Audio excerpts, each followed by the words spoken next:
తనుజ బాగా ఆడిద్ది. ఏదన్నా కరెక్ట్ ఉంటే కరెక్ట్ అని చెప్పిద్ది, రాంగ్ ఉంటే రాంగ్ అని చెప్తే ఇక్కడ వాయిస్ రేజ్ చేయాలి, అక్కడ వాయిస్ రేజ్ చేస్తుంది. తను లేడీ అయినా స్ట్రాంగ్ అని నాకు అనిపిస్తుంది, అందుకని తనుజ అంటే ఇష్టం. అంటే చాలా మంది బయట చెప్పేది ఏంటంటే తనుజ ఏం గేమ్ ఆడదు, ఉట్టి ఏడుస్తూ ప్రతి ఒక్కరిని అడుగుతుంది అన్నట్టు అంటున్నారు. మళ్ళీ దానికి ఏం చెప్తారు? ఫస్ట్ 3-4 వీక్స్ అయితే అనిపించింది, మాకు అనిపించింది. ఇప్పుడైతే భరణ్ సార్ వెళ్ళినప్పటి నుంచి ఇంకా తను స్ట్రాంగ్ ఆడుతుంది, స్ట్రాంగ్ గానే ఉంటుంది అని మాకు అనిపిస్తుంది అండి. తను సీరియల్ యాక్టింగ్ చేస్తుంది అంటున్నారు, నిజమే అంటారా? లేదు అండి, మాకైతే అట్లా అనిపిస్తలేదు. జెన్యునే అంటారా? జెన్యున్ అనిపిస్తుంది. మేము లాస్ట్ 3 వీక్స్ నుంచి జెన్యున్ గానే ఆడుతుంది, స్ట్రాంగ్ ఆడుతుంది, స్ట్రాంగ్ లేదని మాకు అనిపిస్తుంది. సో సుమన్ శెట్టి గారి గురించి ఏం చెప్తారు మీరు? సుమన్ శెట్టి ఇంకా పర్లేదు, ఇంకా బాగా ఆడొచ్చు తను, కానీ ఆడలేకపోతున్నాడేమో అని మా అభిప్రాయం అండి. ఇమాన్యుల్ కొంచెం ఫేక్ అనిపిస్తుంది మాకు. ఎందుకంటారు? ఎందుకు ఫేక్ అంటారు? ఏమో సేఫ్ గేమ్ ఆడుతున్నాడేమో అనిపిస్తుంది ఇమాన్యుల్. తనుజాని ఏమైనా టార్గెట్ చేస్తున్నాడు అనుకోవచ్చా ఇమాన్యుల్ గానీ ఇంకా మిగతా వారు కానీ? తనుజనా అది చేస్తున్నారు, టార్గెట్ చేస్తున్నారు ఏమో మాత్రం కంపల్సరీ. సో మొన్న దివ్య తనుజని కెప్టెన్సీ నుంచి తీసేసింది, ఆ రోజు మీకు బాగా అనిపించింది? చాలా బాగా అనిపించింది ఆ రోజు మాత్రం. చాలా ఫీల్ అయ్యాం, తీసేయకపోయింటే బాగుండే. అంటే ఎందుకు ఆమె నిజంగా పగతోనే చేసిందంటారా? నిజంగానే పర్సనల్ రీజన్ తోనే తీసేసిందని మాకు అనిపిస్తుంది. సో రీతు పవన్ గురించి ఏం చెప్తారమ్మా? రీతు పవన్ గురించా? రీతు పవన్ గురించి అయితే మాకు అంటే ఎలా అనిపిస్తుంది? వాళ్ళ లవ్ స్టోరీ నిజం అంటారా, ఫేక్ అంటారా, ఏదో గేమ్ కోసం అంటారా? నిజమే అనిపిస్తుంది, కొన్ని సిచ్యువేషన్ లో నిజమే అనిపిస్తుంది, ఫేక్ అయితే కాదు. క్యూట్ గా ఉన్నారంటారా? క్యూటే.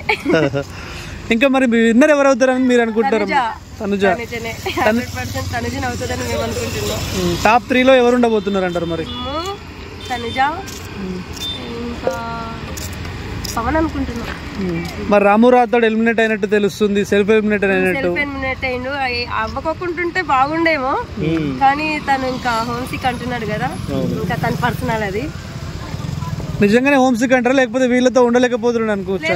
హోమ్ సిక్ అనిపిస్తుంది తను, ఎందుకంటే బిగ్ ఫ్యామిలీ అంటున్నాడు కదా, హోమ్ సిక్ ఏమో అనిపిస్తుంది. ఆడలేకపోవడం అంటే ఆడుతున్నాడు.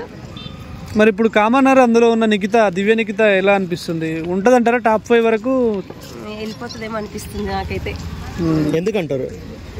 తను అదే పర్సనల్ రీజన్స్ తోని ఆడుతుంది, ప్రతిదీ తను ఏదైనా పాయింట్స్ ఉంటే తను రేజ్ చేయాలి, కానీ భరణి సార్ది తీసుకొచ్చి ఇట్లా చేయడం కరెక్ట్ కాదు.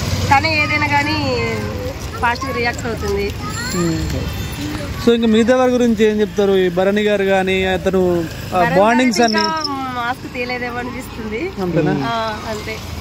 సంజన గురించి ఏం చెప్తారు? ఇంకా స్ట్రాంగ్ ఆడొచ్చు, కానీ ఆడలేకపోతున్నాడు ఈ బాండింగ్స్ వల్ల. ఇంకా బయటికి వెళ్ళి వచ్చినాక కూడా ఇంకా మారతలేడు అనిపిస్తుంది. ఇంకా సంజన ఉన్నారు, సంజన గారు ఎలా ఆడుతున్నారు? సంజన ఇంకా జెన్యున్ పర్సన్, తను ఇంకా బాగానే ఆడుతుంది, క్యూట్ గా. దొంగతనాలు చేసుకుంటే ఇంకా మారలేదు. నిన్న ఇంకా వాటర్ మిలన్ తీసుకొచ్చి అమలు పెట్టేస్తుంది. ఉంటదంటారా మరి తను టాప్ 5 వరకు? టాప్ 5 వరకు ఉంటదేమో. సంజన గారు టాప్ 5 వరకు రావచ్చు. సరే, ఫైనల్ గా ఆర్మీ కళ్యాణ్ గురించి చెప్పండి, ఎలా అనిపిస్తుంది? ఫేకా, జెన్యూనా? తను జెన్యూన్ అనిపిస్తుంది అండి, కళ్యాణ్ గారు మాత్రం. ఇప్పుడు తనుజ గానీ ఇప్పుడు ఆర్మీ కళ్యాణ్ గానీ ఏదో లవ్ స్టోరీ లాగా చూపిస్తున్నారు, ఒకవేళ లవ్ స్టోరీ ఏమైనా ఉందంటారా వాళ్ళిద్దరి మధ్య? కళ్యాణ్కి అయితే ఉంది వన్ సైడ్, తనుజ కూడా ఉందేమో, మేబీ బయట పడతలేదేమో అనిపిస్తుంది ఒక్కొక్కసారి వన్ టైంలో. ఇంకా ఏమో వాళ్ళకే తెలుసు. అంటే వీళ్ళలాగా ఓపెన్ అయితే బెటర్ అంటారా వాళ్ళు కూడా? ఓపెన్ అయితే మళ్ళీ గేమ్ ఖరాబ్ అవుతుంది.